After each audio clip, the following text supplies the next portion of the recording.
Salam sejahtera, selamat beraktivitas kembali.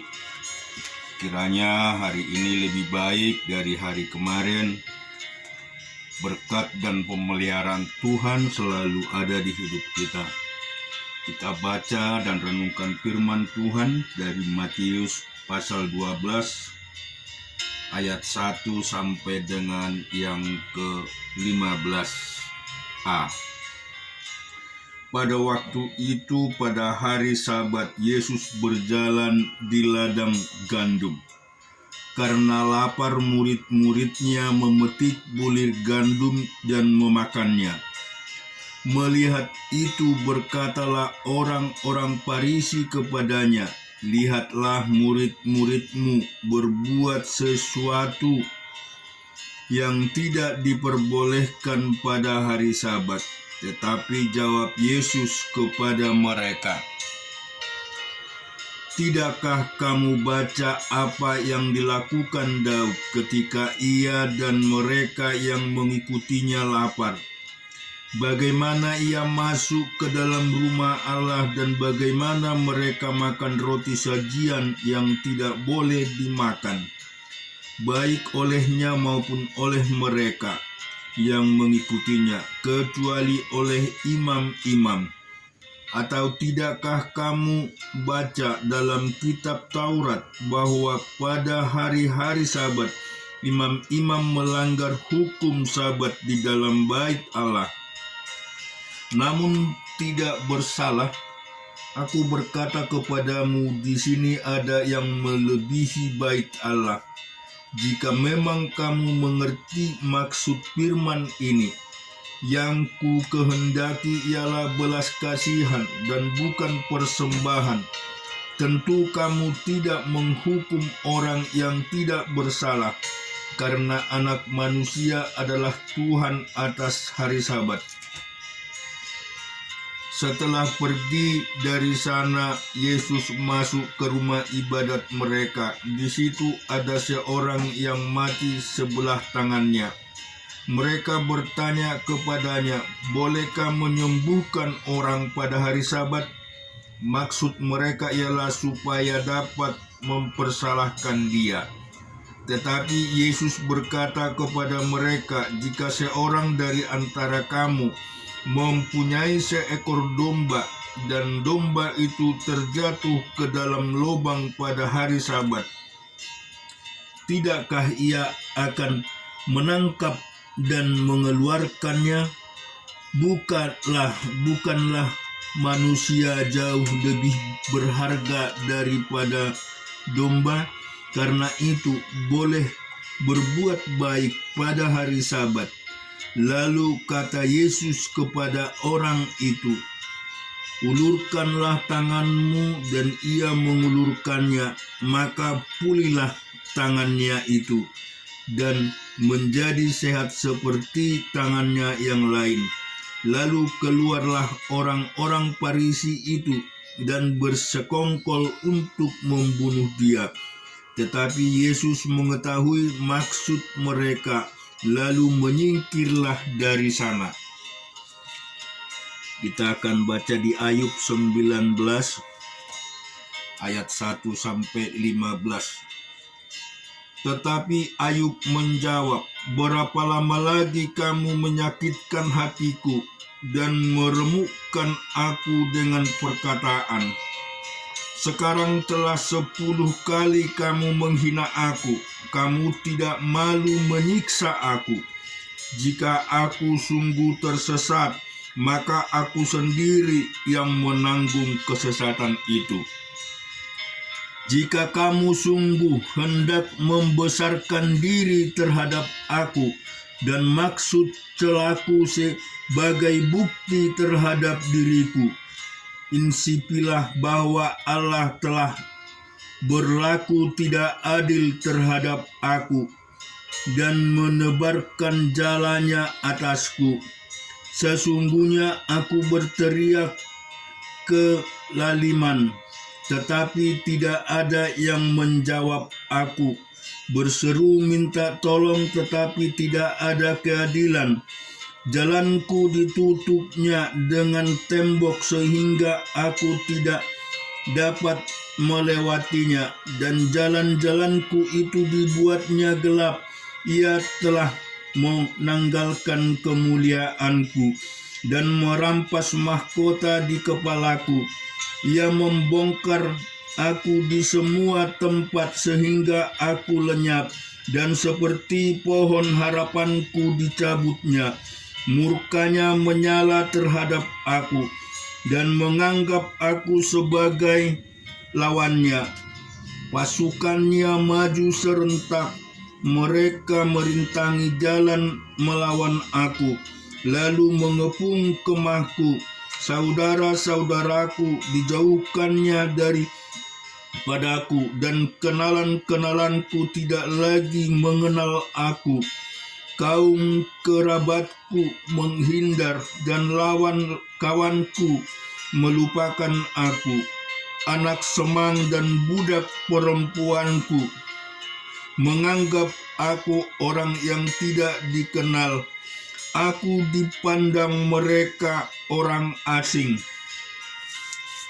Kita juga lihat di dalam Hakim-Hakim 11 ayat 29 sampai dengan 40. Lalu roh Tuhan menghinggapi Yefta. Ia berjalan melalui daerah Gilead dan daerah Manase, kemudian melalui Mispa di Gilead, dan dari Mispa di Gilead ia berjalan terus ke daerah Bani Amon.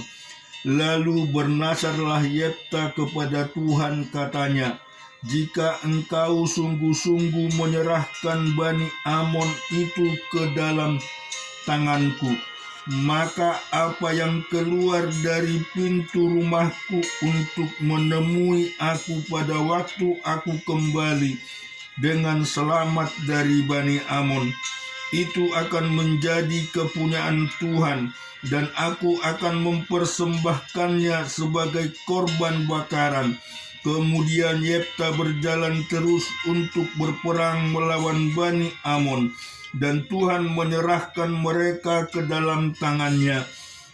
Ia menimbulkan kekalahan yang amat besar di antara mereka, mulai dari Arur sampai dekat Minit, 20 kota banyaknya, dan sampai ke Abel Keramin, sehingga Bani Amon itu ditundukkan di depan orang Israel. Ketika Yefta pulang ke Mispa ke rumahnya, tampaklah anaknya perempuan keluar menyongsong dia dengan memukul rebana serta menari-nari. Dialah anak yang tunggal, selain dari dia tidak ada anaknya laki-laki atau perempuan. Demi dilihatnya dia, dikoyakkannya bajunya sambil berkata, "Ah anakku, engkau membuat hatiku hancur luluh, dan engkaulah yang mencelakakan aku. Aku telah membuka mulutku bernasar kepada Tuhan, dan tidak dapat aku mundur." Tetapi jawabnya kepadanya, "Bapa, jika engkau telah membuka mulutmu bernasar kepada Tuhan, maka perbuatlah kepadaku sesuai dengan nasar yang kau ucapkan itu, karena Tuhan telah mengadakan bagimu pembalasan terhadap musuhmu, yakni Bani Amon itu." Lagi katanya kepada ayahnya, "Hanya izinkan aku melakukan hal ini, berikanlah keluasan kepadaku 2 bulan lamanya, supaya aku pergi mengembara ke pegunungan dan menangisi kegadisanku bersama-sama dengan teman-temanku." Jawab Yefta, "Pergilah," dan ia membiarkan dia pergi 2 bulan lamanya. Maka pergilah gadis itu bersama-sama dengan teman-temannya menangisi kegadisannya di pegunungan. Setelah lewat kedua bulan itu, kembalilah ia kepada ayahnya, dan ayahnya melakukan kepadanya apa yang telah dinasarkannya itu. Jadi gadis itu tidak pernah kenal laki-laki, dan telah menjadi adat di Israel bahwa dari tahun ke tahun anak-anak perempuan orang Israel selama 4 hari setahun meratapi anak perempuan Yefta orang Gilead itu. Kita juga akan melihat dan membaca di Keluaran 34 ayat 21 sampai 35.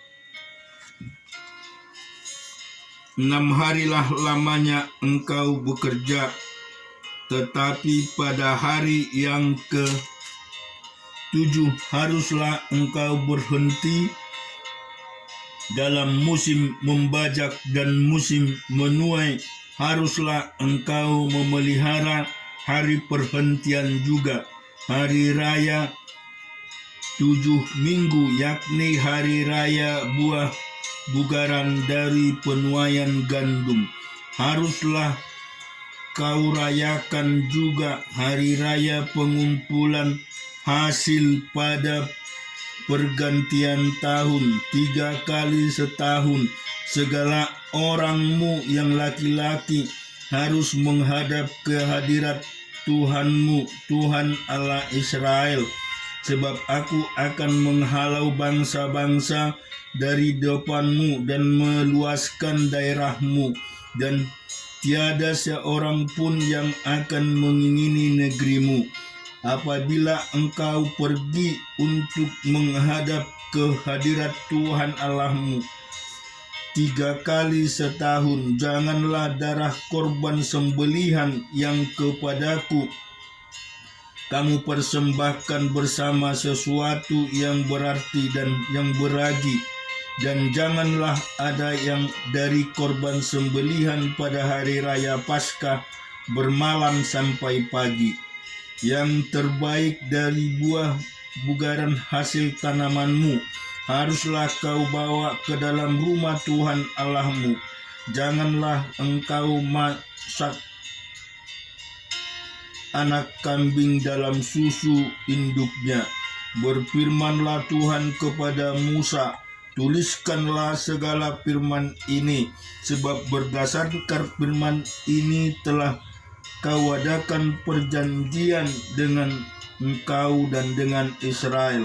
Dan Musa ada di sana bersama-sama dengan Tuhan 40 hari 40 malam lamanya, tidak makan roti dan tidak minum air.